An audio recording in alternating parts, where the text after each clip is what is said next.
Okay, we're going to start the Maimer, the first Maimer in Parshas Emor, the Maimer Divrei Maschil ונקדשתי. So the pasuk says, ונקדשתי b'seich b'nei Yisrael. And this is a mitzvah to sanctify Hashem in the midst of Bnei Yisrael. So the Rambam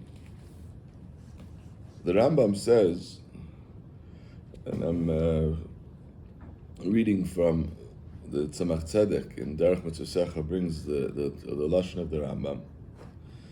He says we're commanded to be mefarsim, to spread the emunah ha'amitis, the true faith in Hashem in the world. As we need to publicize, like Avraham Avinu publicized Hashem in the whole world. This is a mitzvah that we need to publicize Hashem in the whole world. And together with that, shaloi nefached behezek shum mazik. So with publicizing it, so not to be deterred in any way from any damage, any type of negative outcome.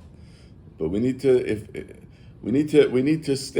be in a state, a perpetual state of spreading Hashem in the whole world. Now even afal pi sheba leinu machriach levakesh vimenu, so even if someone comes to force us, shalei nishma elav, in other words, to force us not to do it, not to spread Hashem in the world, and even if it means to give yourself up for death. So the idea of what is normally referred to as Mesiras Nefesh, to give your life up in the context of the way the Rambam is describing the mitzvah is not to give your life up. The mitzvah is to spread Hashem in the world. And if someone comes and threatens you and says, don't do it, don't do whatever it is, and you're faced it's punishable by death, nevertheless, we're commanded to disregard that. In other words, to die. That's to die al Kiddush Hashem.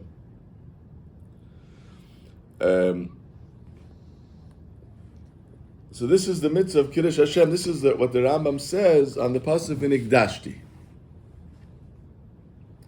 In the Zohar says this mitzvah is also extended to what we say every day when we proclaim Hashem's holiness, the kedusha of the Eibishter. We say Kaddish, Kaddish, Kaddish. We say by Shemona Esrei. We also say in davening.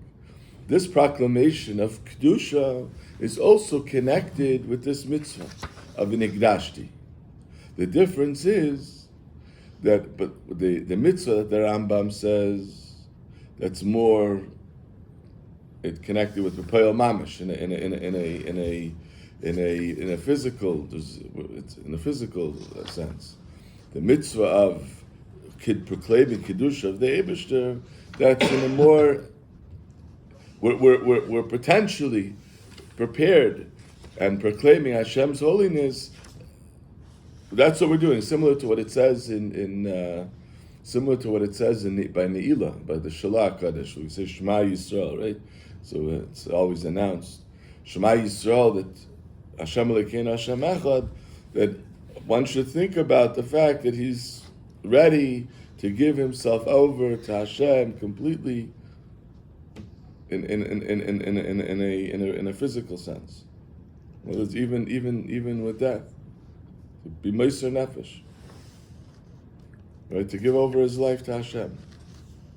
And he thinks about that. Obviously, he's not in a state. He's not facing a test of Mesiras Nefesh, but he's accepting upon himself the yoke of Shamayim and the oneness of Hashem, that he's ready to do that.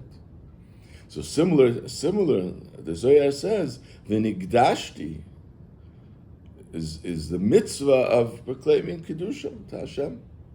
And we say this gives a whole different a whole different importance, a whole different significance when we say Kedusha.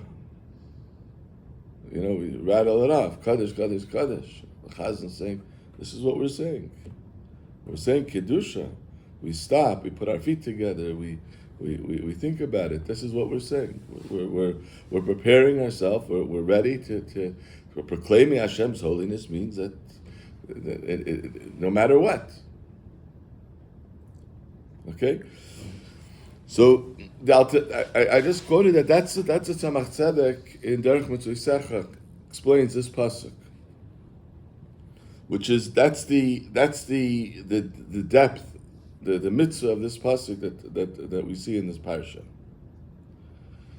The Alter Rebbe is going to explain the inyan, not so much of Mesiras Nefesh, like the Rambam, not the explanation of the mitzvah of Mesiras Nefesh, but more in line with what the Zohar says, the mitzvah of proclaiming Hashem's holiness. So let's see inside. The Alter Rebbe starts off with several questions, and then we get to the beer. So the first question is Alter Rebbe Lahavin Ma'u Lashon Toch. That you should proclaim Hashem's holiness. What is the emphasis b'soich b'nei Yisrael, within and in the midst of b'nei Yisrael? What's the emphasis in the pasuk that the holiness is being done b'toich b'nei Yisrael? And the Alter Rebbe is going to explain that this level of proclaiming Hashem's kedusha is connected with a very, very deep part of within the neshama, and that's what the Torah refers to it as b'soich, within. But we'll get to that later.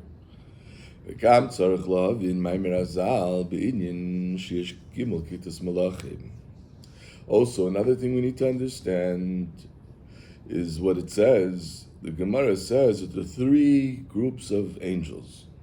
Katach hasemeres Kaddish, v'katach hasemeres Kaddish Kaddish, v'katach hasemeres Kaddish Kaddish Kaddish Hashem Tzvakas.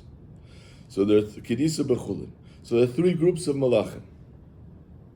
Now the way the Alter Rebbe is going to explain later, by Yidden, it says Nasa Adam Etzalmenu. A Yid, a Jew, encompasses the whole Seder Ishtalshlos, like the Maggid says, Da Ma'ala Ma'ila Mincha, everything above, everything is a result of your Avodah. Means there's Shemayim and Aretz, etc., that which encompasses the whole Seder Ishtalshlos is within every Yid. You have the Shemayim and the Aretz. The Avodah, that what we do is connected with everything in Seder Ishtalshlos. So each of these groups of Malachim are connected with the Avodah of the Yid, of the individual. How he serves Hashem. So in other words, there's an aspect of serving Hashem which is connected with Kaddish. There's an aspect of serving Hashem which is connected with Kaddish. And there's an aspect of twice Kaddish. And there's an aspect of Kaddish, 3 times Kaddish. Walter Rebbe explains the Gemara, Shakata Aleph Emeres Pamachas Kaddish. Not, you might understand that it's the same group. The Alter Rebbe says that it's different. The group that says Kaddish is only one time Kaddish. The second one says it twice, and the third and the V'kata Gimel Pam Kamesha Anuim, like we say.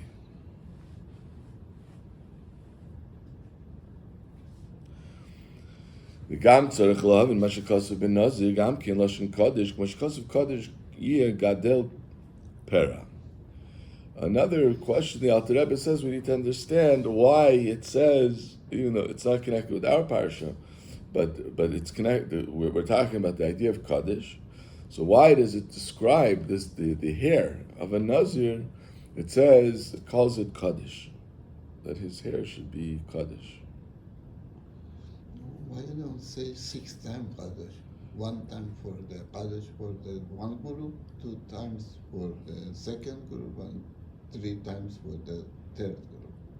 So we have to say 6 times Kaddish, so we can include everybody. But we say 3 times. So the truth is that when we say Kaddish, Kaddish, Kaddish, it really is similar to the first group, even though it's 3 times. But in the bigger picture, the first time the Kaddish, Kaddish, Kaddish is also corresponds to the third group, but also is connecting to the first group. Baruch, the second time we say, is connected to the second group, and Yimlech is connected to the third group. So, in other words, you have the general idea, and then you have more specific. The general idea, we're saying Kaddish, Kaddish, Kaddish, because the group that says Kaddish, Kaddish, Kaddish encompasses all of it. Because what's the 3 times Kaddish? The 3 times Kaddish is not only Kaddish, Kaddish, and it's even Kaddish, Kaddish, Kaddish. We don't know what it means yet. That's what the Alter Rebbe is going to explain. But it's specifically Kaddish, Kaddish, Kaddish is more connected with the first group, and Baruch is connected with the second group, and Yimlech is connected with the third group. But until we understand what Kaddish is, it's just words. Let's see what the Alter Rebbe will explain. Anyhow, Hinek Siv. Here's another question the Alter Rebbe asks. It says in a pasuk in the Yeshaya, it says Srafim Oimdim Mimal. The Srafim are standing Mimal Loi. There's different ways to explain what these words mean, but understood simply is Srafim Oimdim Mimal. They're above him. Who's him? Hashem. So how is it possible that the Srafim are above Hashem? Right? The Srafim are angels, which are creations. How are they above him? What do we mean when we say him? What level are we talking about of godliness? That they stand above. V'yesh lahavin. That's what Alter Rebbe asks. Eich yitachen sheyamdu mimal hashchina v'alehem nivroim b'alei gvul. They're finite creations. Another question. Hine ksiv ki imcha mekar chayim. It says, with you, imcha is mekar chayim. With you is the source of chayim. Seemingly, it should say, you, v'ata mekar chayim. You are the source of life. What's imcha? The word imcha seems to imply that there's you, and together with you, there's something else, and that's the source of life. Chura would make sense more to say, you are the source of life. You, Hashem, is the source of life. So again, we have the first question is the diuk and the pasuk that it says toich. The second thing is to understand these 3 groups, the Maimer Chazal, the Gemara. What is this difference between these groups of angels? Whether they say 1 time Kaddish, 2 times Kaddish, 3 times Kaddish. The third question is regarding the Nazir. We say that his hair is holy. The fourth question is what it says. Srafim Oimdim Mimal, that the angels are standing above Loi, which seems to say they're above the Shechina. How are they above the Shechina? The Shechina is the source of life, of their existence. How can they be higher than their source? And the fourth question is the V'ata, V'imcha Mekar Chayim, it should say V'ata Mekar Chayim. All right, 5 questions. So the first part of the Maimer, the Alter Rebbe is going to focus on the word Kaddish. What does Kaddish mean?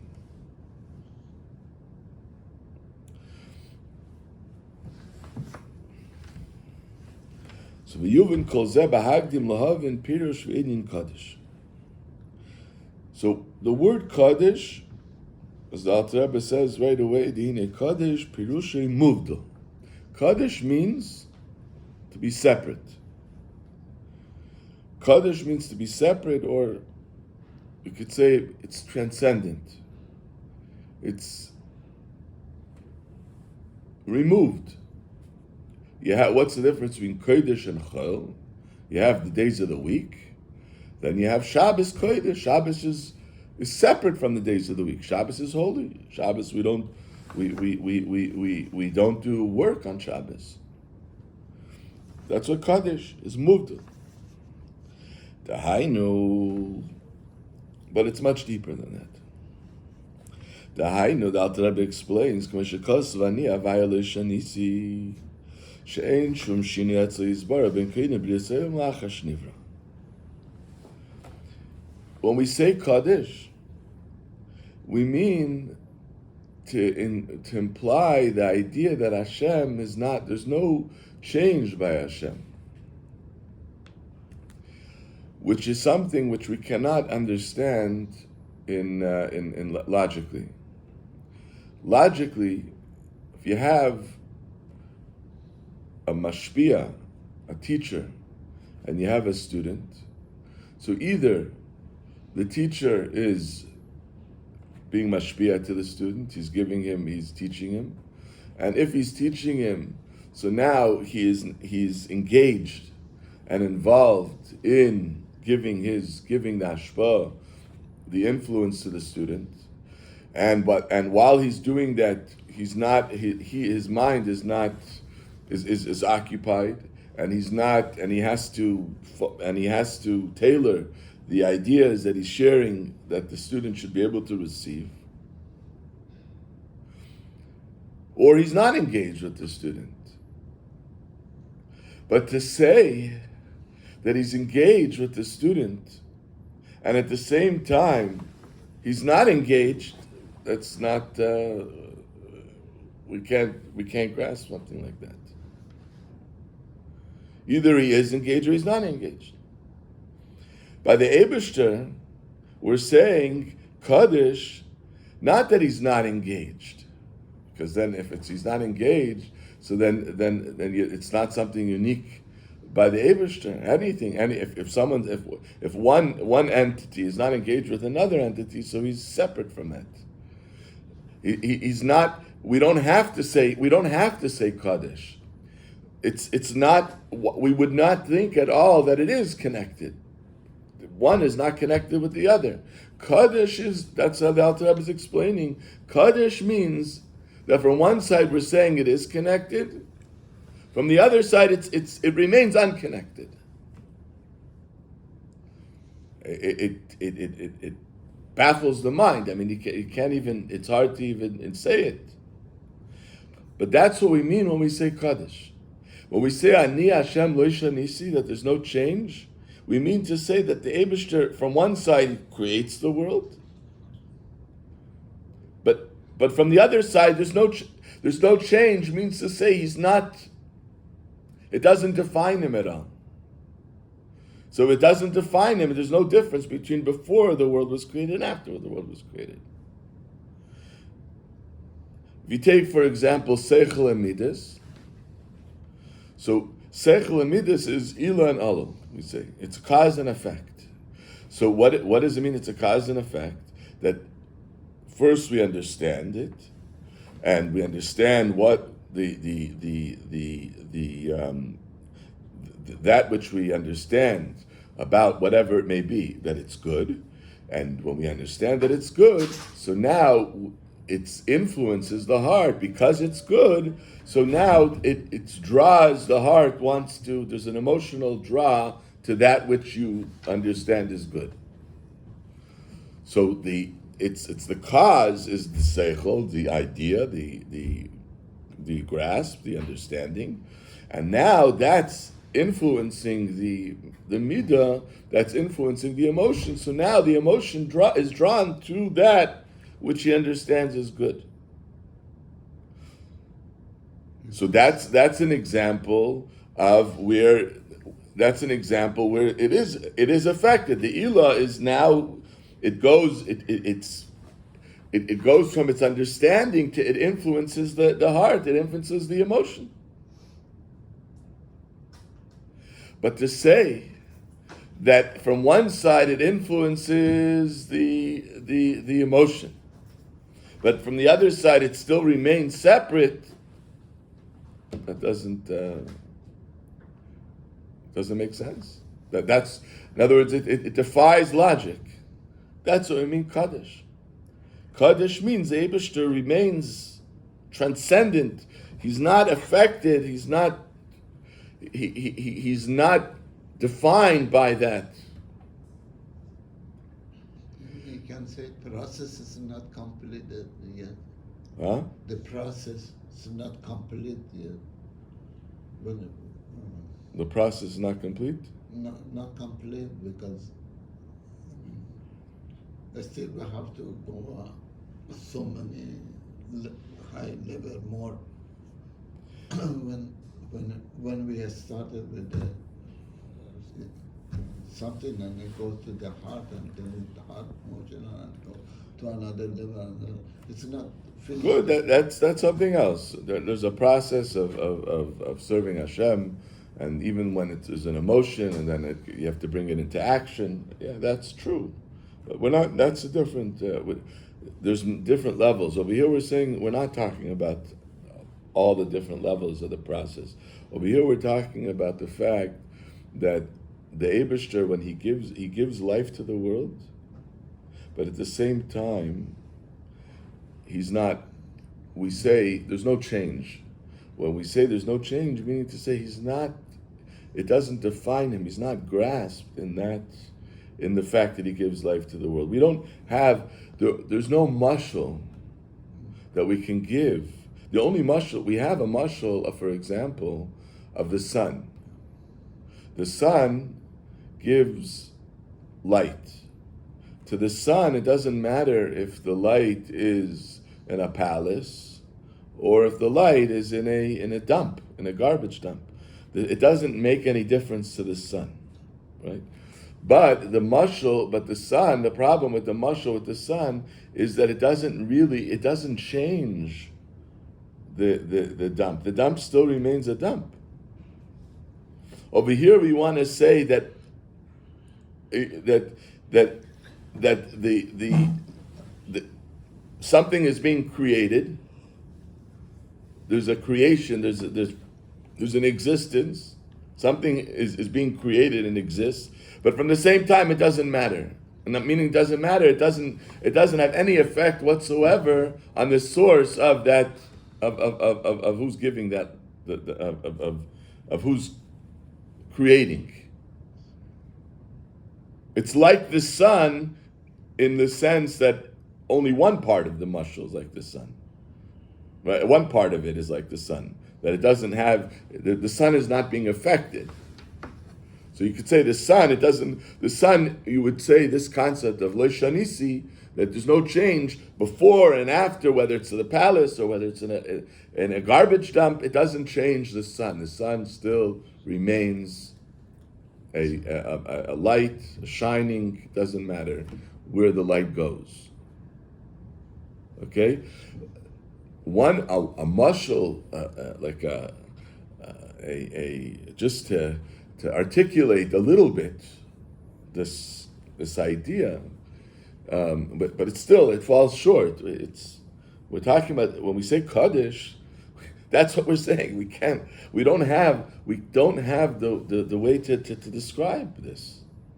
But a mashal that a little bit can bring this out is what we know from Daniel. It says that they were what the Gemara talks about, that they were with Daniel, the people that were with Daniel, and they all of a sudden felt they started trembling, but they didn't know why they were trembling. So the Gemara says that even though they weren't able to see, because you're afraid, when you tremble, you're afraid of something, but they didn't see anything. But they didn't see, but their mazel saw. So here you have a phenomenon that they felt the effect without actually knowing why it was affecting them. So again, it's not exactly this. It falls short, but it brings out to this idea that he's affected. They were affected by it without actually having the experience. They didn't have the experience, not like Seichel and Midas, for example, where the idea is being conveyed to the Midah, to the emotion, and therefore the Midah reacts to it. Over here, it wasn't being conveyed because it wasn't something that they experienced really. Nevertheless, they felt the effect of it. The reason why it falls short is because the bottom line is that even though they didn't feel it, but it was something that was experienced. It was experienced on a more subliminal level, but it was still experienced. Over here we're talking about, I mean, it's hard, it's there, but it's not there. I mean, similar to Makam Aron Einim and Amida.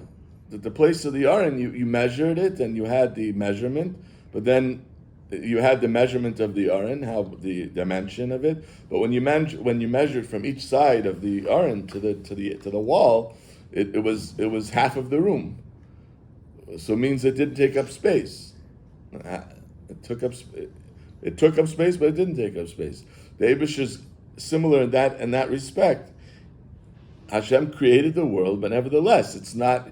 He's not defined by it. He's not changed by it at all. So this is what's called in Chassidus, what we describe as Ani Hashem lo shanisi, that there's no change. Atahu koydem shnivra olam, atu la'achar shnivra olam. It's no different before the world was created and after the world was created.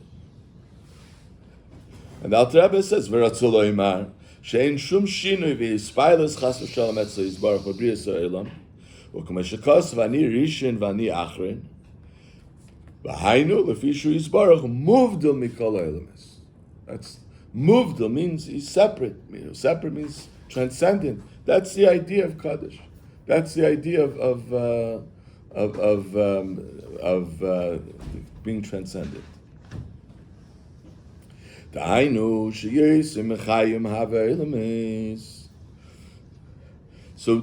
to describe that different than the nefesh and the guf, that being that the Eibush is mechayim mahave einik kumish nefesh mechayis aguf. So the phenomenon is not like the nefesh. Shemhus hanefesh mamis mislabeshes b'teich haguf lachiyisei. The nefesh is engaged in the body to give it chayis. V'arei nitfeses mamish b'teich haguf. So it's being, the word nitfeses means it's being grasped. The guf now becomes alive as a result of the nefesh. U'mischalik hachayis hamispashet mimena b'haguf l'gimel chalakim. And not only is the guf grasping the nefesh, that what it means grasping, that the guf becomes alive, but it creates a division. There are different parts of the guf, and each part of the guf feels the nefesh in its way. You have the nefesh the way it is within the moach shebereish, there in the head, where the head there exists the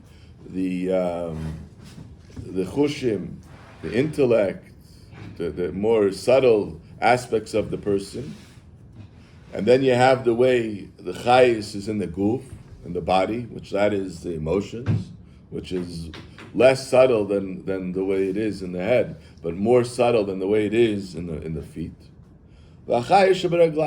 So in general, you can divide the body into three parts: the rosh, guf, and regel. And Alter Rebbe explains. It's higher.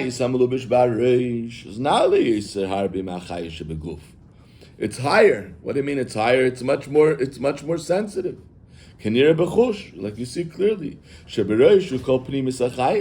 within the reish, there you have the chayis in the most intimate way. There you the hainu koach hamachshava v'aseichel v'achushim hamu'ulim shebepanim riyu shmiya. In the head, that's where you have all those abilities that one has, whether it's sight, hearing, etc. The chayis haguf is lower than that. The hainu shesham mishkan midas shebalev. There you have the midas shehem lemata ma'aseichel. V'gam koach ha'maisa shebiyadayim hu lemata b'madrega min achushim shebepanim riyu shmiya. The other Maimorim, this point is brought out in a much more elaborate manner. Over here, the Alter Rebbe suffices just to make these three divisions: the rosh, the guf, and the regel, and to show in each one how the chayis is there is in a much more intense way. The chayis in the head, you see more the chayis. And the chayis in the guf is less, and the chayis in the regel is even less. What is the cause? In other words, what dictates the distinction between the reish, guf, and regel?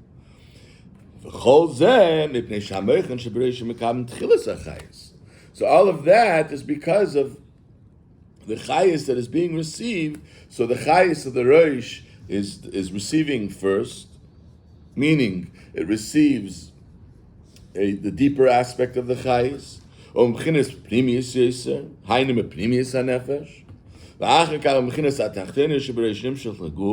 The guf receives the more external aspect of the chayis, and therefore, depending on which part of the chayis is being received in the guf, in the body as a whole, that determines and dictates what is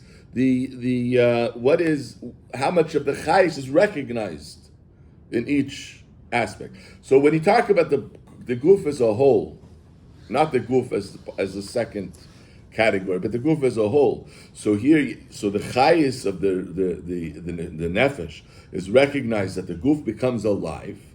Now it's alive, but nevertheless, how do you measure the chayis? How do you measure the fact that the life of the guf of the body? So it's measured dependent on which part of the body. That's how much more you see the chayis dependent on each one of the categories. לכן החי שבגוף למטה מדי מהחי שבריש, וכן על דרך זה מהגוף לרגליים. הרי שהחייס המספשת מהוס הנפש מסחלק לגימל חלקים כללים הנ"ל, ריש וגוף רגליים. ויש בכל אחד כמה איברים פרטים כנגדם. There's many different limbs, many different aspects of the body, but nevertheless, in general, it's three bechinas. And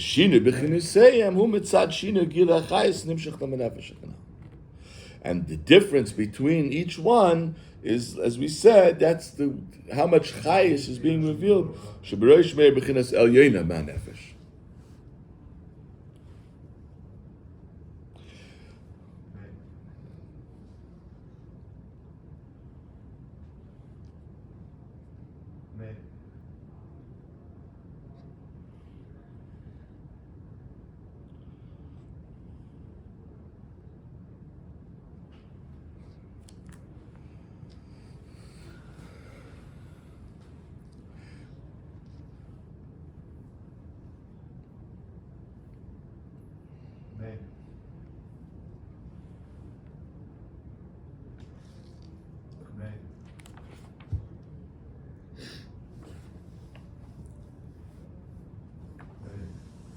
So all of this, Alter Rebbe goes and is Meirich, is in great length to point out the difference between the way the chayis is given, the way the chayis is administered in the body, different than the way the chayis is in the world. The chayis in the body is, you have the different levels, the reish, the guf, the regel, and each, even that is subdivided even further, different levels of chayis. And what the guf is engaged, the nefesh rather is engaged in the chayis of the guf, as opposed to the Eibishter, the chayis that comes from the Eibishter, so it's kaddish. It creates, but nevertheless it remains transcended. It's not. It doesn't have. It remains separate in the sense that there's no change by the Eibishter.